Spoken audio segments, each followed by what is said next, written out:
All right, welcome to American Outdoor News. It's not often that you get to work with somebody that you've known your whole life, but today we're speaking with Paul Murray. He's one of the co-owners of Blueline 360. And Paul, I've known since, elementary school. Elementary, junior high, and high school, yeah. Yeah, so it's, I don't want to say how many years it's been, but it's been an awful long time.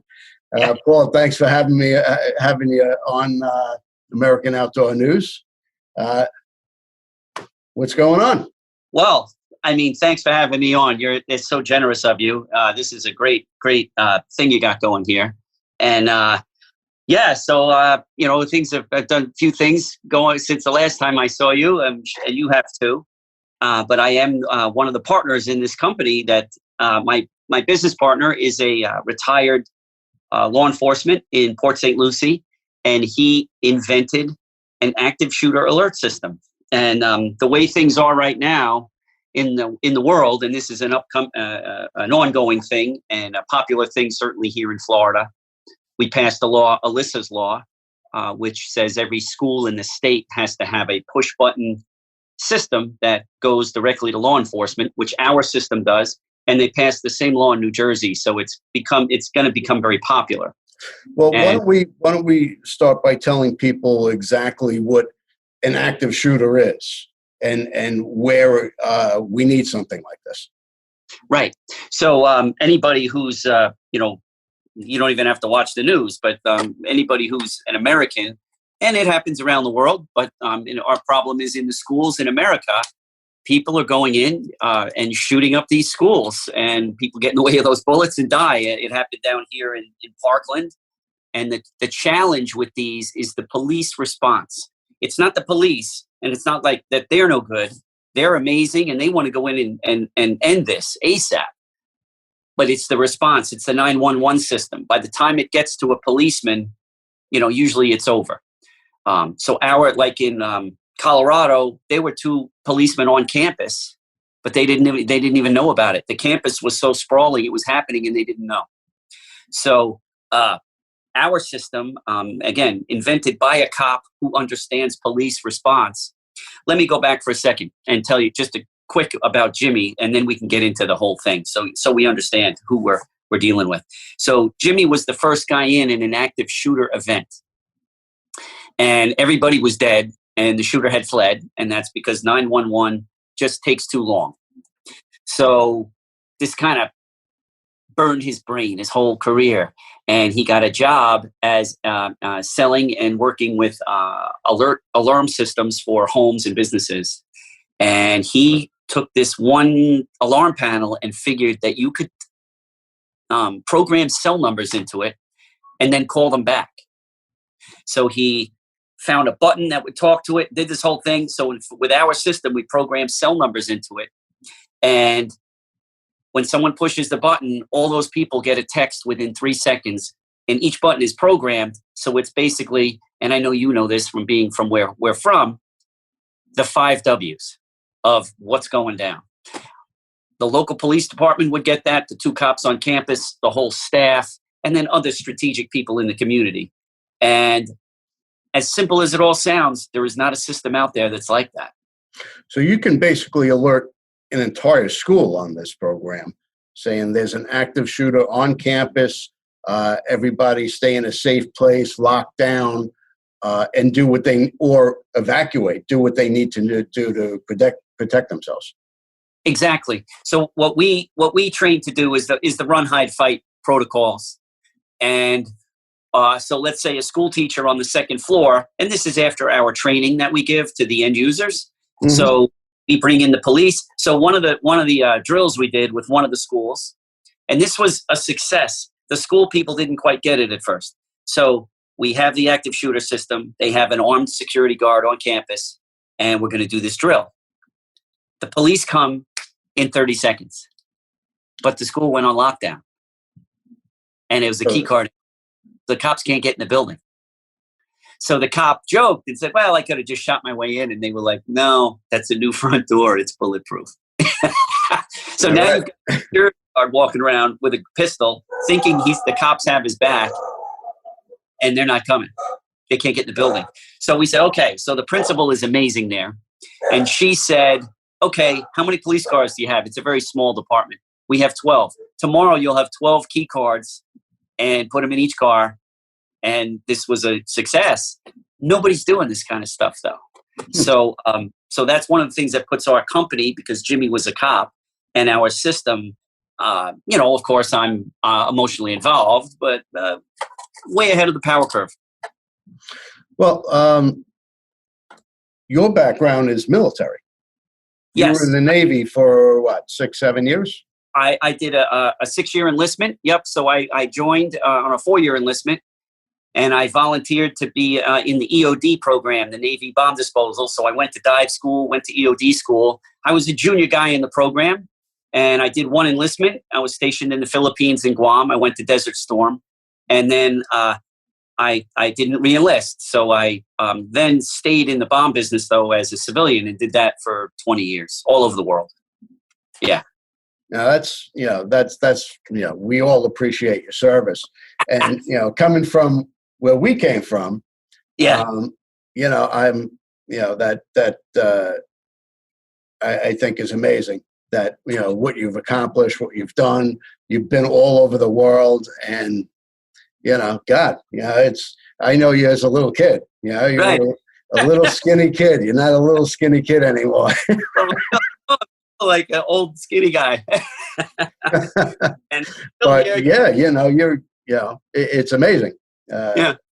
Now you dismantle bombs. You put yourself in harm's way. I have some stories, from around the world of, I've never been, blown up. I've never been on a site where there was a uncontrolled demolition. But, I certainly have some stories I got some oh shit stories, stuff that's gone down where we were like, oh shit, I didn't know that would happen. Good stuff, though. It's amazing. You're part of an amazing community. Doing this, I've met some amazing people who have served our country and served it well. And it's just fantastic. I never enlisted because I was a selfish kid. For me, Chris, truth be told, I was it wasn't like a big act of patriotism. I had been thrown out of college and fired from 2 jobs. But at that young age, and I was 24 by that time, at that young age, I said, you know what, Paul, my way is not working. And I need to make a change. And I did. And, and I wasn't a bad kid. I wasn't in trouble. I wasn't drinking or doing drugs or anything like that. I was just a knucklehead, like you said, a selfish kid from my house. And, it changed my life, and for the better. Absolutely. Now, this is a new company, your yes. Blueline 360. How long have you been around? We've been around for 4 years. Which, like I said, we're ahead of the power curve. There are companies coming out. There are like apps coming out, like on all this other technology that we're kind of like, that's not going to work. Like police, what's happening in this space is people are rushing to try to come out with a product, and they're not doing they're doing their math with a calculator. They're not doing it with a number 2 pencil and a yellow pad. So they're not doing all the work. They're not showing all their work. Yeah. So a lot of these tech people are like, we've got it. And I think the view was the apps. So people say, okay, we got an app. It's really easy. Everybody can opt in. So these parents opt in, and there's a lot of false alarms with apps. So Jimmy came up with a saying called control over convenience. So we really are tight on who we control, on who we allow in, who we allow access. And then we have false alert mitigators in our system. So I told you Jimmy was the first guy in the active shooter event. He would have been second, but one of the other cops drove his car because he was driving like Starsky and Hutch. He drove his car into a ditch. And that's what happens when police respond to an active shooter. It's not like, there's a cat in a tree, or there's somebody's got their hubcap stolen. I mean, active shooter, they're driving over curbs. So we have to really mitigate false alarms. There's imminent danger. Excuse me? Imminent danger. Absolutely. So because Jimmy invented this system and put these false alert mitigators in there, the cops really like our system because they're like, you guys get us. Where with the app, there's a lot, the apps, there's already been a lot of false alarms. And that's not cool to do to cops. We got to have more respect for the cops in the way they respond. Well, it's not just that they're, putting themselves in harm's way to get involved in an active shooter situation. Getting to the location, there's a danger as well. Exactly. I mean, this guy just ran into a ditch and he was okay. But like, wouldn't it be a shame if someone got hurt in a car accident on the way to a false alarm? Oh my God! Right? That would be heartbreaking. Sure. So we have several mitigators, false alert mitigators in our system. And again, the police, they really, really appreciate that, and that it's been taken into consideration, because a lot of the other systems don't take that into consideration. So these laws are written. They say you have to have a push button system that goes to law enforcement. So several of these systems, you push the button, it goes to 911, and we're like, okay, now you're Parkland all over again. Technically, it goes to law enforcement, but we're like, ours goes to a cop's cell phone that he has on him at this moment, because everybody has their cell phone on them at all times, right? Yeah, so you're taking the time to contact the police, but then you're going to a 911 operator who then has to relay it to an officer who then has to react. You take that completely out of the equation. You're going directly to the officer. Exactly. And the other one is, so someone's a school teacher and they're not a gunfighter. So they have to open their phone, call 911 and say to the 911 person, okay, there's a shooting at, name a high school, right? Where we went to high school, right? Mm-hmm. And have to say, all right, what street is it on? Like, could you come up with the address for our high school? It's like, I kind of could. It's on Southwoods Road. But, while bullets are flying, that's minutes. And by that time, this thing is over. So the tracking is automatic. Once they hit that button, the officer or the law enforcement agent, whoever it may be, knows exactly where it's coming from. Yes. And what'll happen is, so the two police on campus, if there's SROs or the security guards that are armed, they can go, they'll get that text and they'll know right where to start clearing rooms. And other police can self-dispatch. Now, we also have a unit. We take a separate cell phone and we put it in 911 dispatch. So they will get alerted as well and not get glitched up with 5,000 phone calls. They'll know what's happening without getting 50 phone calls or 1,000 phone calls. So we kind of answered the mail there too. And the people, we have them in one of our clients, the 911 dispatch, the young lady that runs it loves our system. She's like, I love that. I'll get it. I'll get it this way and I'll know what's on, and then I can dispatch dudes. Are you currently in any schools now? Yeah, we are. I'll just talk about one of our schools. It's in West Palm Beach. It's a charter school. And they were our first school, and we did a lot of best practices there. And we kind of got that school, and then we stopped, and we did a lot of drills there and kind of learned how the police will respond in a drill, but how we learned a lot from those drills with the school, and how people will respond and police will respond. Again, the key card entry not being able to get in, that's going to happen in every school in the country. Mm-hmm. If they don't, that's going to happen. And they're not going to drill it. So the time it's going to happen is when something goes down. Well, I guess it is important that everybody's on the same page, not just the officers, the teachers, the principal, the superintendent. They all know how to react once they're notified. What do they do? What's the procedure? Where do they go? What do they do when they encounter a shooter or an officer coming in onto the scene? Right. So one of the things is, I always use this as the same example, but if you're a school teacher on the second floor and there's an active shooter and you get the text and it says active shooter in the lobby, because whoever pushes the button in the lobby, or let's say they're in the gym or the cafeteria, you're on the second floor and you now know I've got a second here.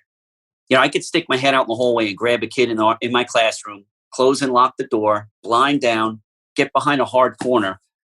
And now everybody in the school got that text. So everybody's locked down. The 2 cops on campus got it, or the armed security guard. The police got it at the police department. So everybody's coming. Everybody got that text in 2 to 3 seconds.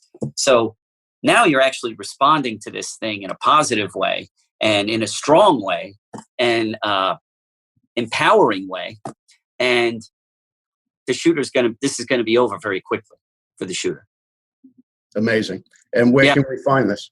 Where can we find more information about your company and your product?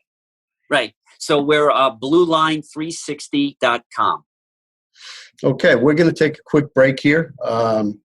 We have to promote our sponsorship, Underwood Ammo, who they make incredible ammunition for both hunting and tactical, and also Hunt of a Lifetime, who they're basically like Make-A-Wish for people who want to hunt. All right, we'll be right back. We love our children. We protect them. We guide them. We prepare them for life in the world. With all that we do, from deep in our hearts, we cannot control all things. Life-threatening illnesses and disabilities affect far too many of our children each year. While we cannot change the circumstance, we can make dreams come true. Dreams to provide hope, to provide spiritual healing and strength, to provide moments of happiness and relief in the hardest of times. We can give a glimmer of light and hope in a time of darkness and despair. Join huntofalifetime.org to help make dreams come true, to provide hope for children with life-threatening illnesses and disabilities. Hunt of a Lifetime is a nonprofit organization fulfilling dreams for hunting and fishing trips to youth 21 and under with life-threatening illnesses and disabilities. Visit huntofalifetime.org to learn how you can make a difference.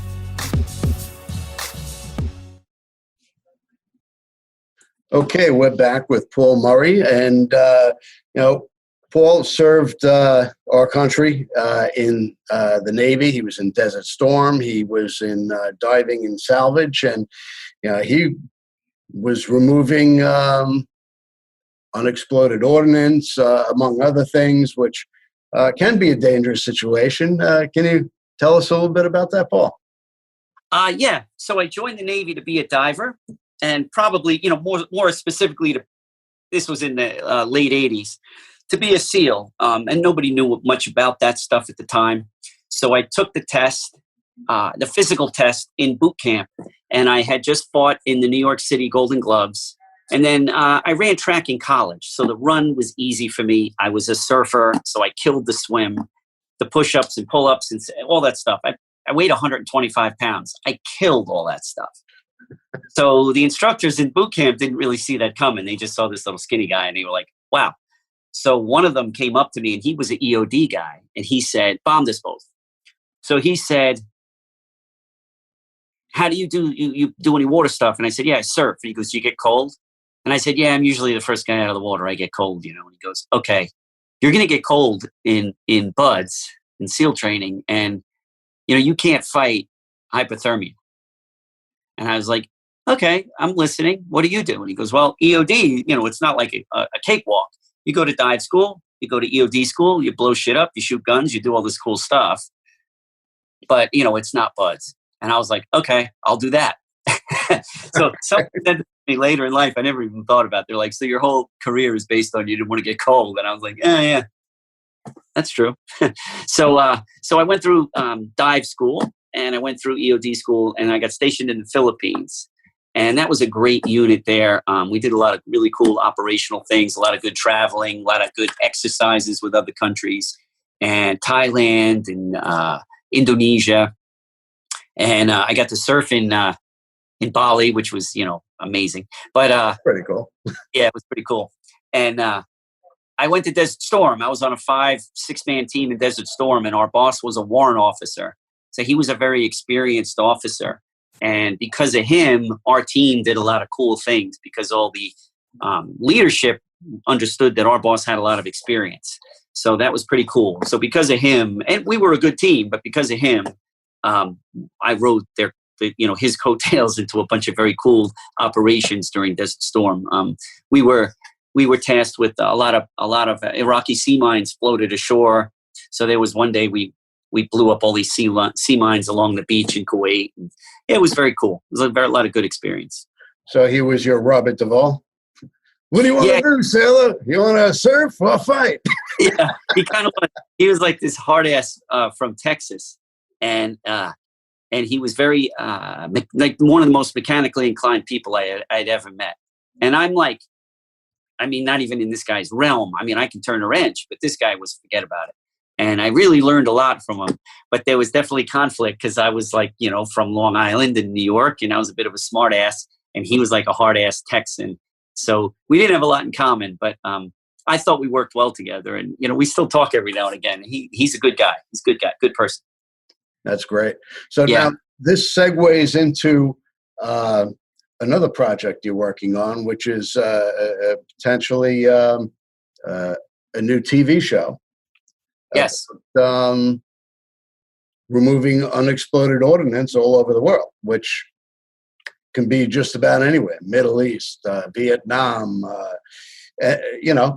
even Europe. Yes. Yeah. France has places that are from World War I that are they just got big fences around them. You just can't go there. So there's over 100 countries in the world that are littered with unexploded ordnance. And I had this idea a long time ago to like travel light, freeze at night, go on these productions would be very basic. A cameraman, a sound guy, me, an interpreter, a local interpreter. And we go to these countries and we meet local people who are affected by the unexploded ordnance or landmines. And we get a little into the history. It's not like a history show, but we get a little into the history of how they got there. Sure. But we also, the war, the conflict. But we also talk about the end user. And sometimes people step on that stuff. We talk to the victims.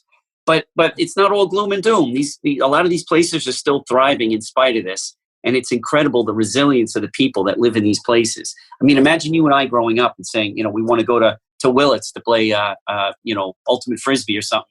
And we can't because it's full of landmines. I mean, it never enters into the discussion. And there are places that would make the game a little more interesting. Yeah. So there are places in the world where that is, on everybody's mind all the time. And in spite of that, people succeed. People do, great things in these communities. So I want to go around the world and show people, hey, this is an issue and this is something that we should be discussing and trying to make the world a safer place.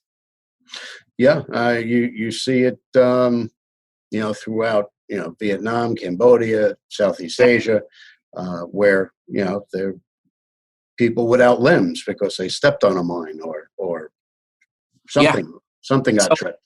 So in America, one of every 20,000 Americans is an amputee. And usually it's an industrial accident. And, you have your life in Long Island. I have my life in Florida. You go through your routine. You go to, your Starbucks or whatever you do in your routine. You might go a long time without seeing someone who's missing a limb. And when you do, it's different. It's odd, right? It's like, whoa. In Cambodia, so it was one of every 20,000 Americans. In Cambodia, it's one of every 285 people. Wow. You see them everywhere. That's a lot of people. Yeah. And they've gotten to the point where they have these humanitarian groups that hire landmine victims to make limbs. And they've gotten to the point where they can make the limb, like Cambodian people have a color, and they've made them where they match their skin. And the first thing you do when they hire you is you make your own leg. It's like, wow. Who thinks of this, right? I mean, who would think this is something someone would do in life? And it's normal over there. Well, I know you're trained for this, but there's always a danger. Yes. When you go in. So now you're doing this for a TV show you're working on. Mm-hmm. What kind of bombs or unexploded ordnance are you actually working on? Well, it's a good question. And, and how do you find them? Yeah, well, very carefully. Well, these conflicts, like I've been in Cambodia where I was following a team of EOD guys around. So the EOD guys in Cambodia do everything but landmines. So you have dudes that just do landmines, and then along the way, they're in battlegrounds and minefields, and they find other ordnance. So they call the EOD dudes. And when I was working with them, I was following them around and I was supposed to be training them. They do it all day, every day. They were really good. I really was just a cheerleader. But we found, RPGs, Russian RPGs. We found Chinese ordnance. We found American ordnance. We found bombs. We found projectiles. So you never know what you're going to find. And, at this time, in what we do, we just blow them up, which sounds kind of crazy, but that's the safest way of disposing of them. So it's not like we're, going hands-on and unscrewing fuses and cutting wires and all that silly stuff. Excuse me. But we blow them up, which again is the safest way to get rid of them. But you are messing with stuff that is inherently dangerous, and bomb guys do die. When the last time I was in Cambodia, 7 miners were killed by a tank mine, and wasn't on one of our sites. But I don't know why 7 people were standing around a landmine. That's not cool. That's not how they're trained. But 7 people were killed. I think 2 of them are women. But yeah, it is inherently dangerous, and you just gotta, we have good training, and you have procedures, and you,